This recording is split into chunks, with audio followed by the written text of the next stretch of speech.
ملالتاړ شلمانی ملالتاړ د رحمان بابا د سب پیرو شاعر دی چې د 14مې پیړۍ په وایلو کې ژوندی ښکاري. د دې دیوان خاوند شاعر دی. دیوان یې په 1480 هجري قمري کال په کابل کې چاپ شوی دی. په دیوان کې غزلې، قصیده، رباعي او حماس شته. دا خپل دیوان په 29 کلنۍ یعنی په 1190 هجري قمري کال بشپړ کړی. فکر د هجران یار په وصال راڅخه یووړ، غم یې د دروس عمر په جمال راڅخه یووړ. له دغه شعر څخه ښکاري چې ملالتاړ په رامپور کې هم ژوند کړی دی. اور پښتون ته ټول هندوستان و، رامپور جمع واړه افغان و. د لویو وړکیو واوره یارانو، سردار نواب یې فیض الله. فدا محمد د احمد شاه بابا په زمان کې ژوند کړی. د ننګرهار د کترغي سیمې اوسیدونکی و چې د خوږیاڼیو د شیرزاد ولسوالۍ د توتو کلي کې هم ژوند کړی دی. د حضرت محمد صلی الله علیه وسلم د وفات کیسه په پښتو مثنوي په نظم لیکلې او د رحمان بابا دیواني یوه قلمي نسخه هم ده په خط ده چې په پای کې د غزلې هم شته چې د رحمان بابا په سبک کې ویلي دي. ولې نږدې نن قدم په دا جوز، غږوي مې هر زمان لکه جرس. په څه ګورې پشمني خرکې زما ته، ته مشغول یې په کم خواب و په اتل.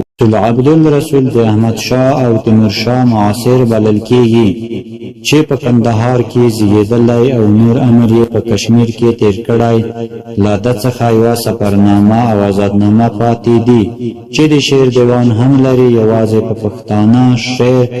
دوهم ټوکې یې ځینې غزلې راغلي دي.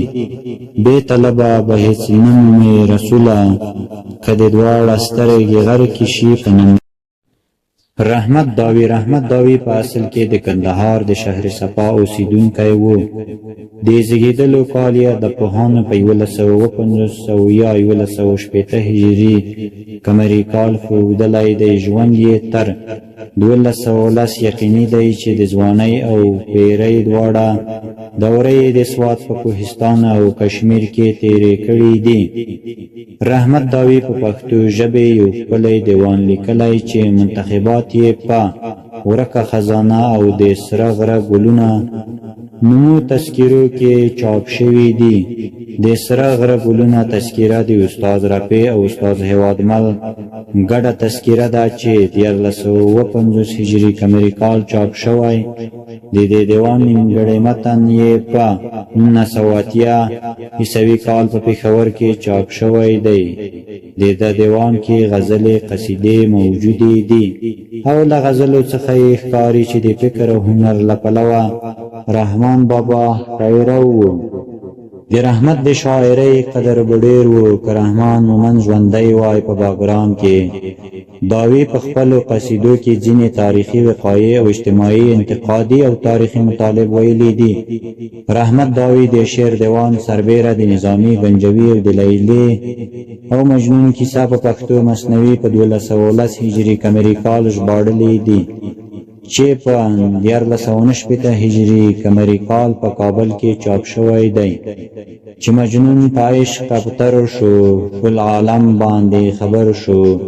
په هر ځای د کلام و، خواص و که عوام و.